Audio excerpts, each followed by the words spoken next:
আজি এযোৰ মিক্স পাটৰ এমব্ৰইডাৰী কৰা মেখেলা চাদৰ লৈ আহিছোঁ। কাপোৰযোৰ খুবেই ধুনীয়া, কালাৰটো খুব মৰম লগা, দেখিছে নহয়? অৰ্ডাৰ থকা কাপোৰ আছিলে। কাপোৰযোৰ আপোনালোকেও যদি এনেকৈ কাপোৰ মেখেলা চাদৰ অৰ্ডাৰ কৰিব বিচাৰে তলত দিয়া নাম্বাৰত যোগাযোগ কৰিব পাৰিব। আহকচোন আজি কাপোৰযোৰ চাওক। এইটো আহিব ব্লাউজৰ পিচ। ব্লাউজৰ পিচটোত এইটো এপাহ এপাহকৈ হাতত পৰাকৈ এপাহ এপাহকৈ ফুল দিয়া হৈছে। ফুল পোৱা হৈছে এপাহ এপাহকৈ দি দিয়া হৈছে। এইখন আহিব মেখেলা। মেখেলাখন চাই এইটো ডিজাইন দিয়া হৈছে মেখেলাখনত।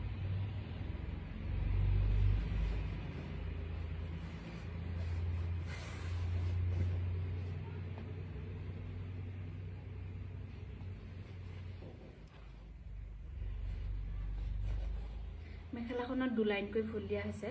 যিহেতু বেছিকৈ দিলে বহুত ওপৰলৈ গুচি যায়, বেছি ওপৰলৈ হ'লে দেখিবলৈ বেয়া লাগে। এইখন আহিব চাদৰ।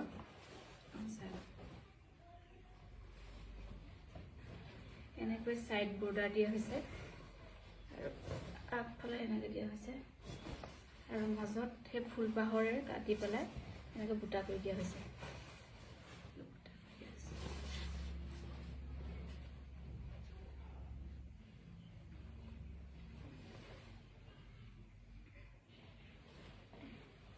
কাপোৰযোৰৰ ফুল লুকটো চাওঁ আহক।